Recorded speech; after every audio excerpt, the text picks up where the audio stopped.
Hi HCGers, HCG Berry Babe, checking in. First for the stats. This morning I was down 0.5, so I'm 161.5. I'm riding that 159, 160 line. It's like, I really want to break it before Thanksgiving. On Thanksgiving morning, I would like to be 159.9 if I have to, so that when I sit down at that table with my teeny weeny fork, I know what's on the line. If I'm at, above 160, then it's like same old, same old. I know I'm going to go up over. So I'm playing games with myself, but it's the only way I know how to do this. Share you my graph. It's slowing down, but it's still going down. Ooh, that's a phrase. Slowing down, but going down. Let's remember that one, okay? Because I'm calling this the HCG creep. Little bit. I was in the 162s for 3 days, which this close to goal is good. But half a pound, I was very on track yesterday. I had all 100 pounds. 100 points, excuse me. But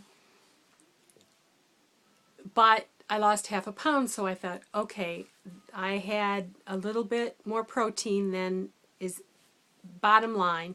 So today I went as bottom line as I could.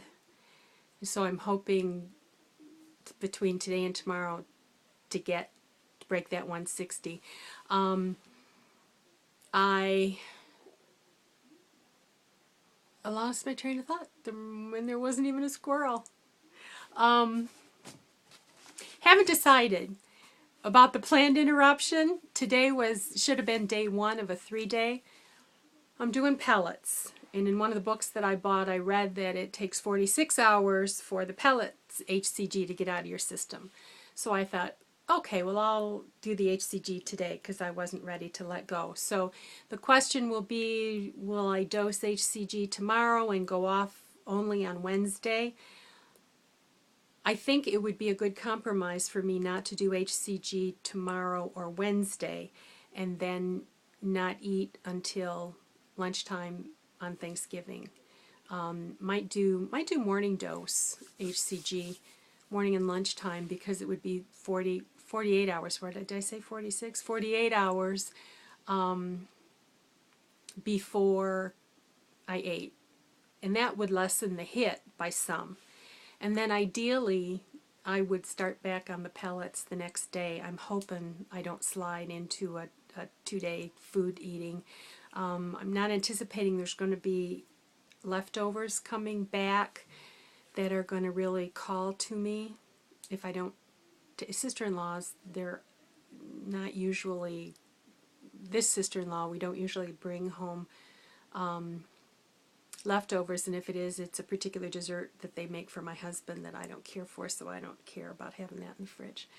So that's where I am with program. From now on, it's just kind of buzz around. Do you like my top? HCG Boutique. I have, as many of you know, if you've been watching me, I've been trying to sign up to sub.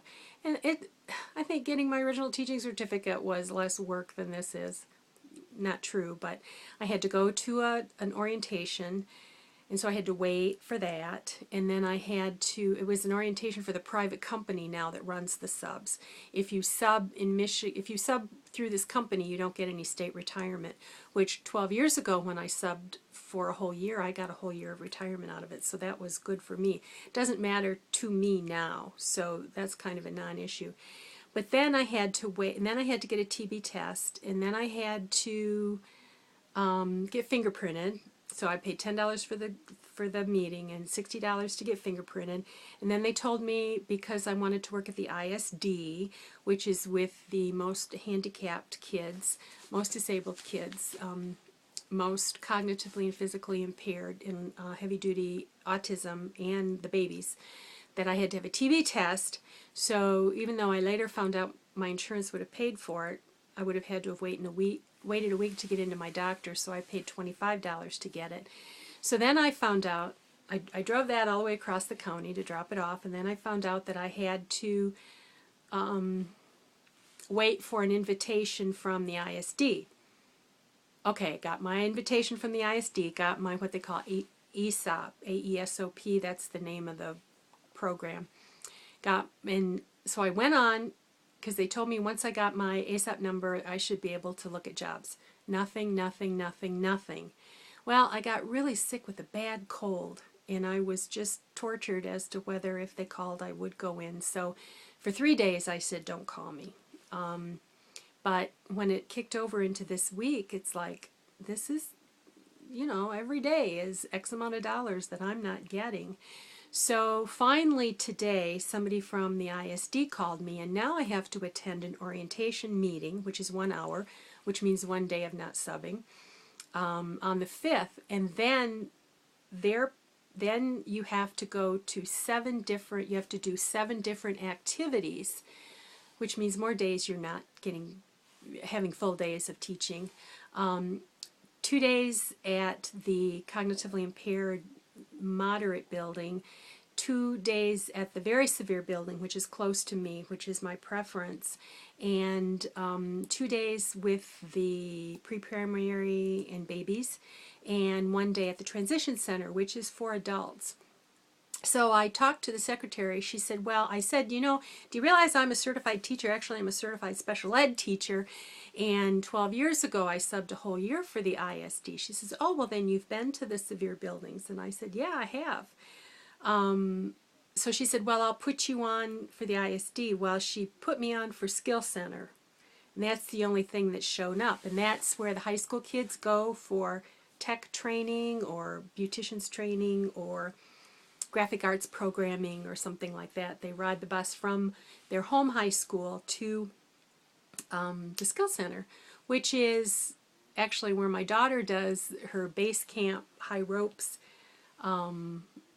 job at the ISD. But my car, I drive the beater. I drive the worst car in the family with PLPD, and my tie rods are ready to go, so I can't go on the freeway, so I have to leave super early to get all the way across the county. It's not all the way, it's about 3/4 of the way across the county.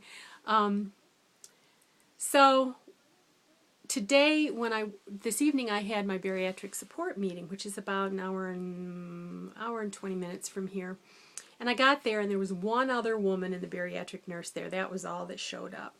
So I got a chance to talk to her and ask her about HCG, and she said, yeah, they were thinking about putting HCG at her location, but it was just to share the office. She doesn't have a clue about it. And it didn't sound like she was real interested in learning a whole lot about it, but I did make her aware, and I did come out of the closet that really is the way that I've made it to my goal, because she has commented in the past that I have lost an incredible amount of weight for a conversion, because every subsequent surgery that you have, your likelihood of getting to your goal decreases.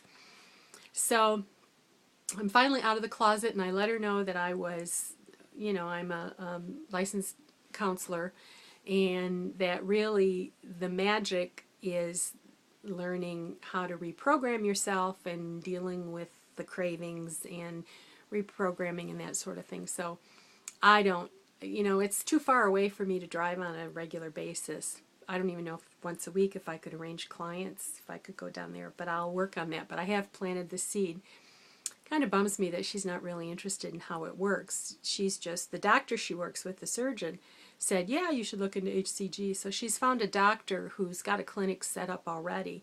I said to her, you don't have to have a doctor to do this protocol, trying to get her to understand that maybe the support service might be valuable. Anyway, while I was in the meeting, my phone rang twice with a 900 number, and it doesn't come up accept or reject. Sometimes it does and sometimes it doesn't, and I don't quite know how to make it do that all the time. But the third time I was in the bathroom, and the first 2 times I just let it go because I was in a meeting and I thought it was a solicitation, and I use my home phone number when I give out numbers, except places that need to get a hold of me, like the dentist and my doctor. So when I was in the bathroom, I hit it and it said, if you want a job, press 1. If not, press blah, blah, blah, and we will not call you again tonight. And I get I've kind of clicked around the internet looking for different jobs. When I first left school, I had looked into some work at home, and I just was thinking, well, now they found my cell number, damn, you know. Well, it occurred to me as I was driving home that this was my substitute teacher call. Oh, so there are, I still have got this runny nose, and right this minute it's under control, but in the morning it'll be miserable. And if I'm working in one of the severe buildings where I'm lifting kids and changing diapers and standing on my head most of the day, that would be tricky. So I didn't answer the phone. I waited till I got home, and I opened up the computer, and the secretary did not make ISD available to me for the buildings with the programming that I'm interested in, but she did open it up for Skill Center. And sitting there is 2 days, Tuesday and Wednesday, auto tech at the Skill Center. Well, I don't like to be around gasoline engines. I don't like the smell. I don't like the noise. But there is paperwork that goes along with it. And I thought, if I were a teacher, probably I'd come up with some paperwork that they had to do for the substitute, because it's obvious he knew he was going to be gone. So I accepted. So I have to be across the county at 7 in the morning, and I'll be there for 2 days. Now his note says a lot of kids will be gone Wednesday, and that's true. But I'm going to be with mostly boys at the high school level in an automobile class. Now my daughter took an auto class because she wanted a motorcycle, so she wanted to learn about small engines. I don't even change my own tires. I don't even put in my own washer fluid. I have put in oil in a pinch. So it's going to be real interesting to see what the next 2 days is like. I'll get paid, like my daughter says, 2 days of pay. So, and not knowing with all these training days coming up whether they're going to make me do them or not, I might be able just to do a drive by the building and introduce and get a tour, and I don't know. But it's going to be interesting. So I thought, well, new adventure, new adventure, new adventure. At least this time when I go in, I'll be the old white lady instead of the old white fat lady. And I'm hoping that'll make a little bit of a difference, because each one of those things that you add for some kids erases credibility points, So we'll see. If I have the energy and I don't come home and super crash, I'll vlog tomorrow and tell you all about it. And I'll also tell you if I did pellets. But until then, I'm hoping it's after 8 o'clock here, so I'm hoping I'm done for the night. Otherwise, because I'm cruising on a 100 points plus. Plus, I did really, really low calories, so I'm really hoping. So that's all for now. Bye-bye.